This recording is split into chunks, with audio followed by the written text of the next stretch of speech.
am surrounded by love. Yes, you are.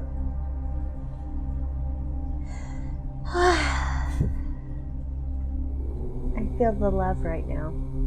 We've got Chance here next to me, Spaz up behind me, my loving husband next to me, Thor on the other side of him, and then we've got Willow around here someplace. Last I saw him, he was in the flower pot outside. As soon as it started raining, he came inside. Ah, I figured as much. Yeah. It's like I'm tempted to open up that back door just so you all can hear the sound of the rain. Speaking of background noise. No rain?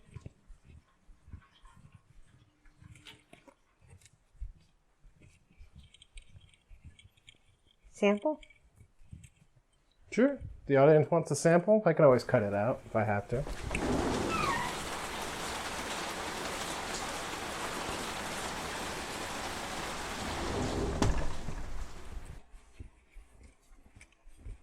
Other eye. You had debris on your eye. I love the sound of that water. It's like it's mesmerizing. Hello, everyone. Thank you for joining us today. Today we are doing lesson 97, I Am Spirit, and the correlating chapter text of chapter 9, The Acceptance of the Atonement, section 6, The Acceptance of Your Brother. And as you just saw, we were discussing the rain outside and the sound of it pattering on the roof, or not pattering so much right now. It's kind of coming down pretty hard. And contemplating whether or not we want to have that sound in the background, and then realizing that's just too loud. So we kind of shut that door. I think Alex might be leaving a sample inside the beginning portion of when we were talking about it. We'll see. All right. Shall we begin? Ready. Alex? The acceptance of your brother. How can you become increasingly aware of the Holy Spirit in you except by his effects? You cannot see him with your eyes, nor hear him with your ears. How then can you perceive him at all? If you inspire joy and others react to you with joy, even though you are not experiencing joy yourself, there must be something in you that is capable of producing it.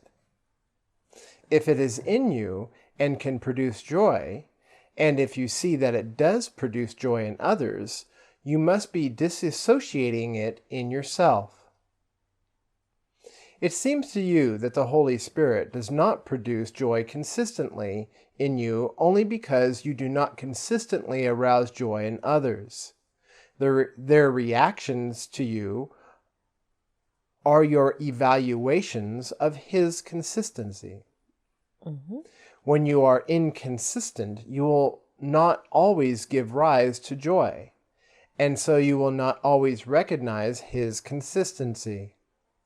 What you offer to your brother, you offer to him, because he cannot go beyond your offering in his giving.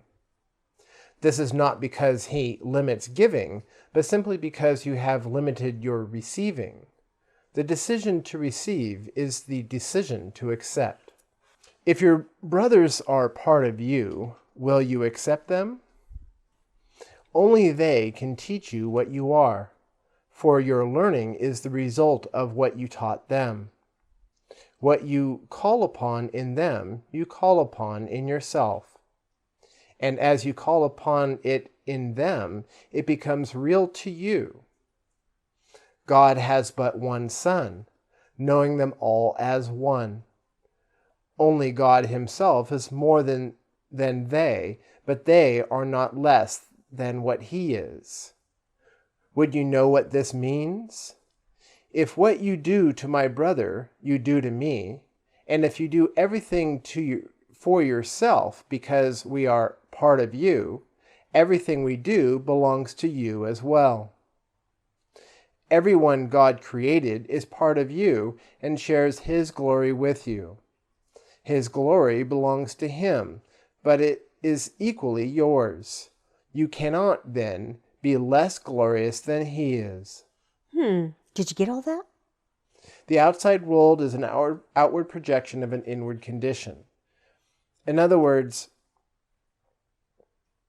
God may only recognize his one Son, but the world outside of the Son of God comes from the Son of God. That's not what I get from that. No? What do you get?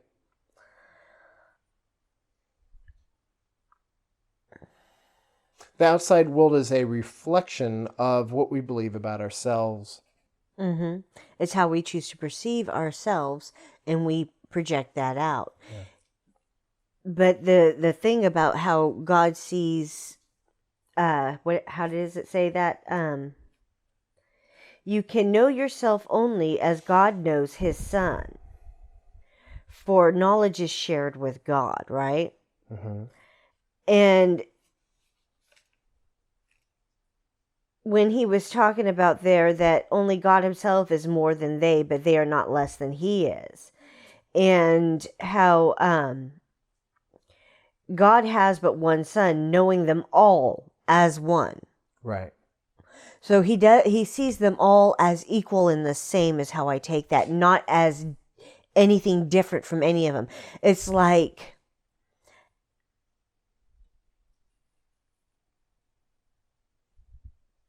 wow, okay. It's like you have children. And even though each of them have different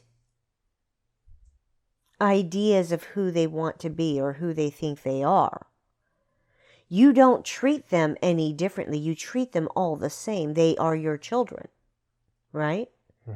So you treat them one and the same. And you love them all equally. Exactly.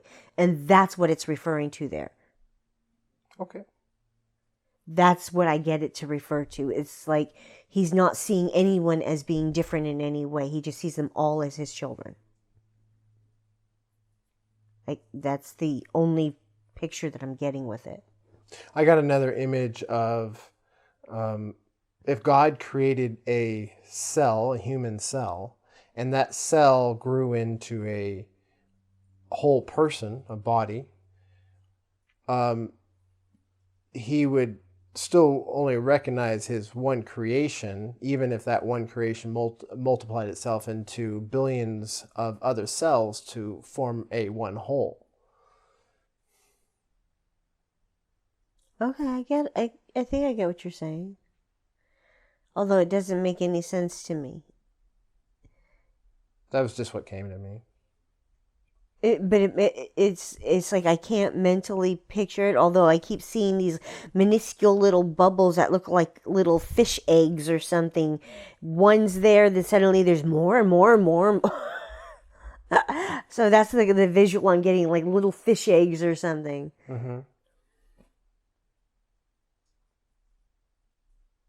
Yeah, it's a weird visual.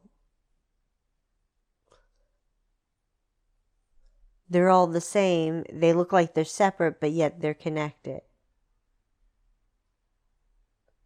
It's like there's this minuscule bubble around them, each one individually. Oh, wow.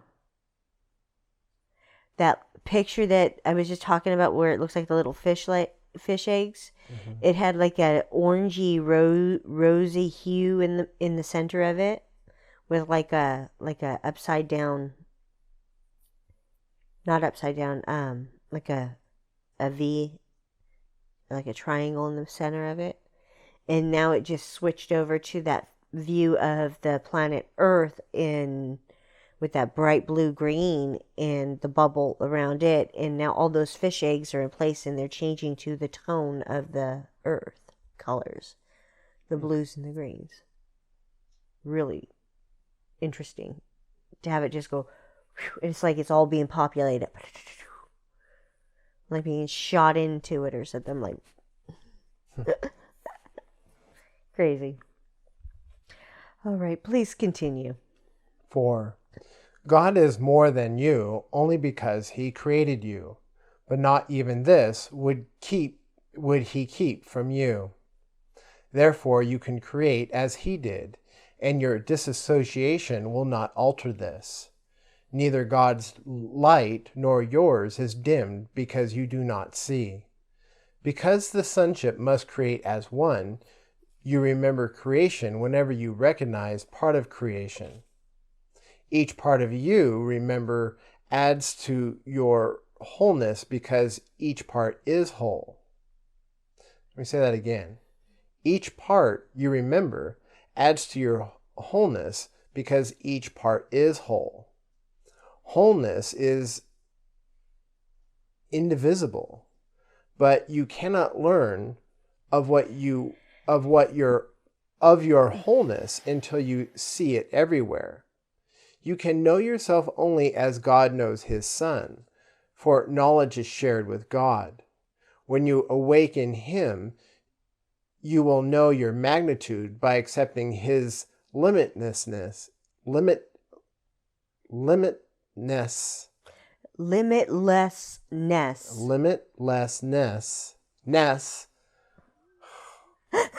Limitlessness. You know what? I'm going to take a drink of water, cut all this out, and read it over again. Oh, I love you. You're edit happy. I am. When you awaken him, you will know your magnitude by accepting his limitlessness as yours. But meanwhile, you will judge it as you judge your brother's and will accept it as you accept his. You are not awake, but you can learn how to awaken.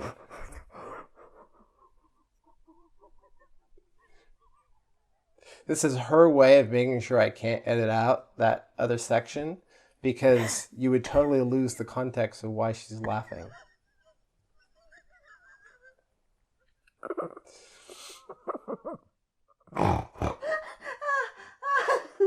I may be edit happy, but she's edit challenging. I'm all about authenticity and keeping it pure so people see that we're just as human as they are. We make mistakes. We are no different. See, look, I just lost my mic.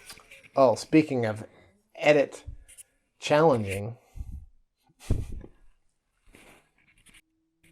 think I've spent more time editing the audio of her mic than anything else. I can't seem to get it to go anyplace. I have no place to clip it. How about your nipple? He's being a comedian now. Here, I'll just do it to my necklace. Not a good idea. Seriously, not a good idea. Please don't.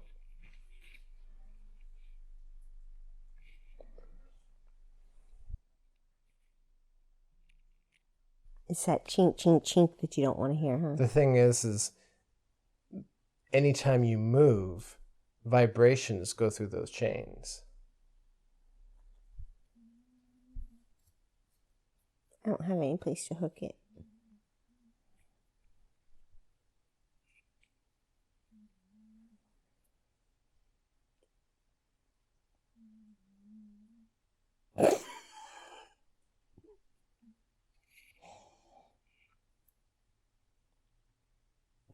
I'm sorry. I'm being challenged right now. So am I.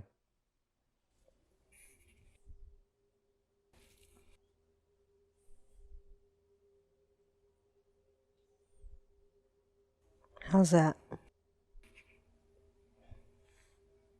Seems okay. Okay. I just don't want it to go flying again.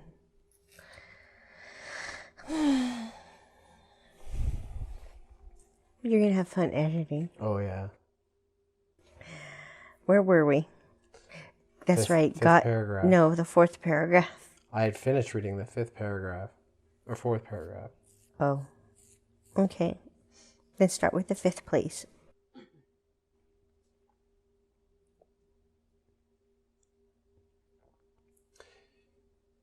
You are not yet awake, but you can learn how to awaken. Very simply, the Holy Spirit teaches you to awaken others. As you see them waken, you will learn what wakening means, and because you have chosen to wake them, their gratitude and their appreciation of what you have given them will teach you its value. They will become the witnesses of your reality, as you were created witnesses to God's. Yet when the sonship comes together and accepts its oneness, it will be known by its creations who witness to its reality as the Son does to the Father. Miracles have no place in eternity because they are reparative.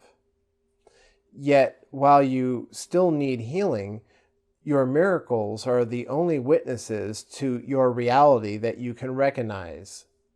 You cannot perform a miracle for yourself because miracles are a way of giving acceptance and receiving it. In time, the giving comes first, though they are simultaneous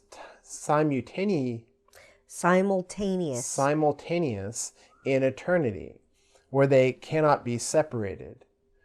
When you have learned they are the same, the need for time is over. Eternity is one time, its only dimension being always. This cannot mean anything to you until you remember God's open arms and finally know His open mind. Like Him, you are always in His mind and with a mind like His. In your open mind are your creations, in perfect communication of perfect understanding. Could you but accept one of them, you would not want anything the world has to offer. Everything else would be totally meaningless. God's meaning is incomplete without you, and you are incomplete without your creations.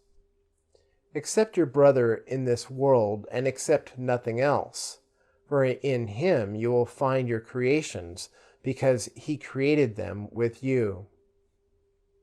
You will never know that you are co-creator with God until you learn that your brother is co-creator with you. Absolutely. And the understanding I get with that, folks, is when two or more come together in like mind, they create an energy field that expands. And the more people that have a like mind, such as theirs, will be drawn to them. And in that way, you become co-creators when you join your minds and hearts together in we'll say a single goal. The power you have in those moments is unlimited, because you're bringing the power and the force and energy of not just one being, but multiple beings. And the truth is that we do have a like mind with our brothers. We do. They just simply don't know it yet. Yeah, many of them have not come to understand it yet. But as long as we understand it, we understand how powerful our minds really are. And we learn to discern what is actually possible and what is not. That trying to control somebody else is not how we want to go about things. You know, and the other thing it was saying here, folks, about miracles have no place in eternity, it's true. Once we have come to understand who we are and the choices that we have made and choose to heal from all of that, once we clear that process and we no longer have any of that crap to work on, those miracles that kept happening, they no longer have a place where we are choosing to go, because we understand by that point that everything is as it needs to be. So it's no longer a miracle. It's just understood that this is what it is supposed to be. And I think that is something that has tripped Alex up a time or two with me, where something happens and he's like, wow, that was a miracle. And I'm like, okay. And he's like, what? You don't see how fantastic? I was like, I see it.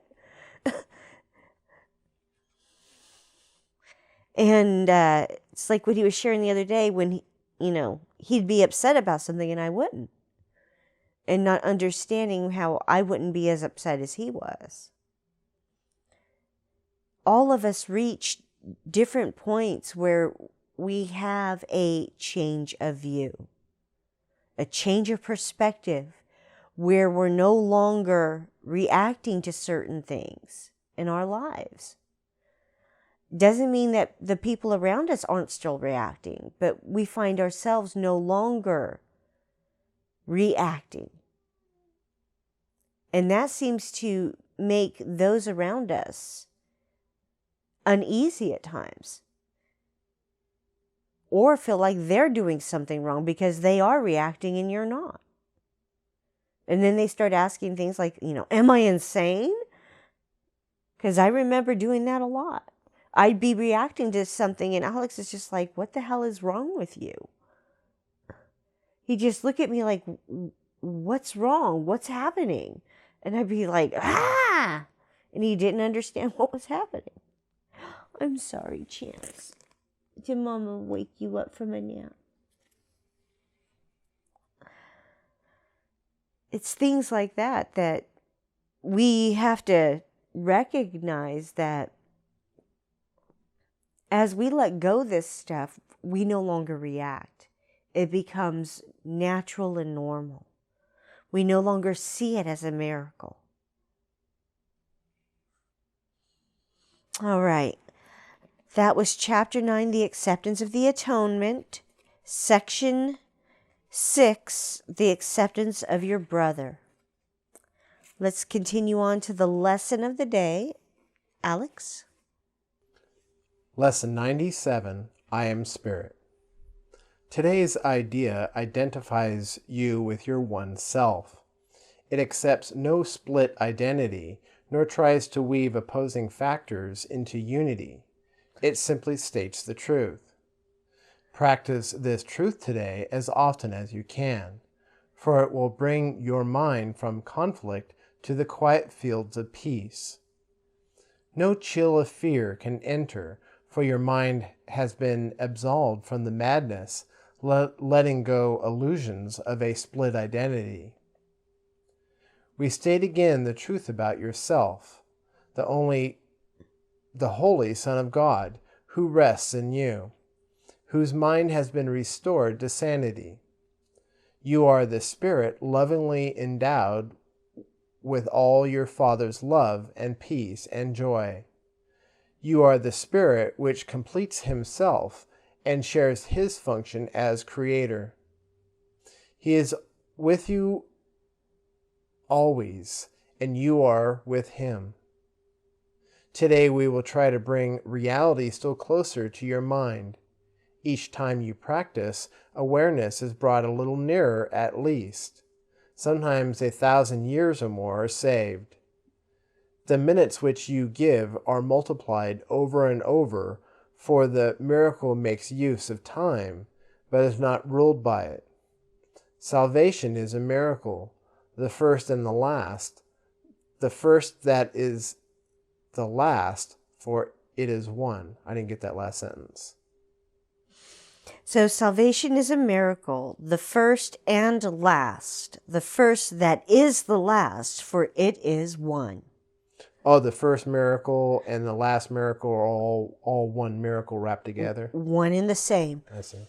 It's like once you have that first miracle of understanding, light dawn within your eyes of what it is you've been doing, it cascades and you notice how you've done it in everything.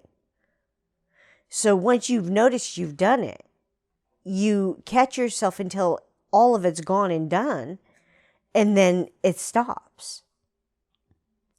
And so salvation is the miracle that corrects your perceptions.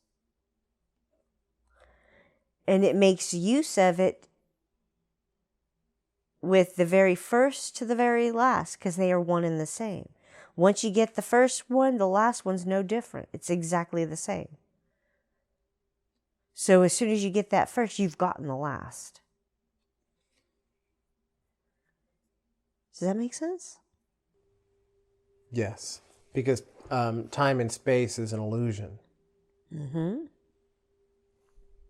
Exactly. Please continue. You are the spirit in whose mind abides the miracle in which all time stands still. The miracle in which a minute spent in using these ideas becomes a time that has no limit and that has no end. Give, then, these minutes willingly and count on Him who promised to lay timelessness beside them. He will offer all His strength to every little effort that you make. Give Him the minutes which you need today to help you understand with Him you are the spirit that abides in Him and that calls through His voice to every living thing, offers His sight to everyone who asks, replaces error with the simple truth. Yeah. And that's what I do every day when I'm interacting with my brothers. I extend to them whatever it is that's being asked of me from within. And whatever's being asked of me by my brother in those moments. Many times my brothers don't come out and say what it is they're really wanting. They will try to go in a roundabout, subtle way that makes absolutely no sense. And yet I will hit on the head exactly what it is they're wanting and why. And I will give them the answers they need in those moments as my guides speak to me and through me to them. And that's kind of what it's talking about there is when you accept and allow Spirit to work through you, you extend healing to all who crosses paths with you. Just as you accept what is being given to you and extend it, you receive more for doing so. Please continue. The Holy Spirit will be glad to take 5 minutes of each hour from your hands and carry them around this aching world where pain and misery appear to rule. He will not overlook one open mind that will accept the healing gifts they bring, and He will lay them everywhere He knows they will be welcome. And they will increase in healing power each time someone accepts them as His thoughts and uses them to heal. Mm-hmm. Now that actually brings to mind the fact that as I share my experiences, there have been many folks out there that have come at me telling me I'm wrong and so forth and have been very combative with me. And yet now, as time has gone by, I now am witnessing those folks that were constantly telling me I was wrong are now saying the same things I was saying then. They are now seeing things differently. And so as I extend my understanding, my knowledge, my healing power increases, because as I extend this out and my brothers choose to accept what I'm sharing as the truth, it increases how powerful and how, what is the word I'm looking for here, Alex? I don't know. What word are you looking for? Something about truth? It's yes, like as I extend these truths to them, it builds a well of power within me that I'm following the right guidance. Ah, confirmation. Thank you. That's the word. And so it's like there's a confirmation that comes through with it, so that the more I extend and my brothers heal, the more I see the truth that what I'm sharing is the truth. When I start witnessing it in my brothers, the things that I'm sharing and teaching. All right, continue. Thus will each gift to him be multiplied 1,000-fold and tens of thousands more.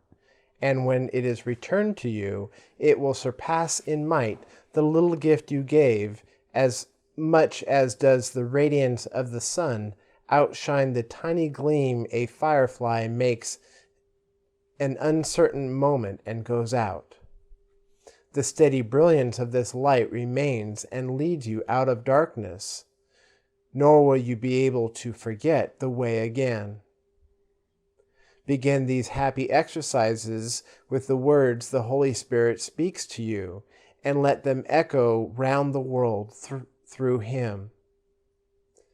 Spirit am I, a holy Son of God, free of all limits, safe and healed and whole, free to forgive and free to save the world.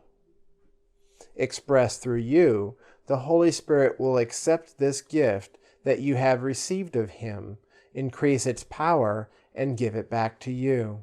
Mm-hmm. Offer each practice period today gladly to him, and he will speak to you, reminding you that you are spirit, one with him and God, your brothers and yourself. Listen for his assurance every time you speak the words he offers you today, and let him tell your mind that they are true. Use them against temptation and escape its sorry consequences if you yield to the belief that you are something else. The Holy Spirit gives you peace today. Receive his words and offer them to him. Thank you. You're welcome. All right. So, as it was saying here, folks,